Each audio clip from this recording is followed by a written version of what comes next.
ரிஷப லக்னம் மற்றும் ரிஷப ராசியில் பிறந்த நபர்கள் தற்போது இவர்களது புத்திரம் சம்பந்தப்பட்ட, பூர்வீகம் சம்பந்தப்பட்ட, மனக்குழப்பங்கள் சம்பந்தப்பட்ட எந்த ஒரு எதிர்மறையான எண்ணங்கள் அல்லது தடைகள் இருந்தாலும் அது நீங்குவதற்காக பள்ளிப்பாளையத்தில் இருக்கக்கூடிய நவ பிருந்தாவனத்திற்கு சென்று அங்கு இருக்கக்கூடிய ஜீவ சமாதியை வழிபாடு செய்து வந்தால் இவர்களுக்கு மிகச் சிறப்பான அந்த விஷயத்தில் ஒரு நல்லதொரு மாற்றம், நல்லது நடக்க ஆரம்பிக்கும்.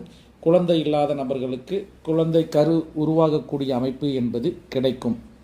இங்கு இருக்கக்கூடிய 9 சித்தர்கள் ஒரே இடத்தில் ஜீவசமாதி அடைந்திருக்கக்கூடிய இந்த ஜீவசமாதியை ரிஷபலக்ன ரிஷபராசிக்காரர்கள் இந்த ஆண்டு வழிபட மிகப்பெரிய வாழ்க்கையில் திருப்பம், நல்லதொரு திருப்பம் என்பது இவர்களுக்கு கட்டாயம் கிடைக்கும்.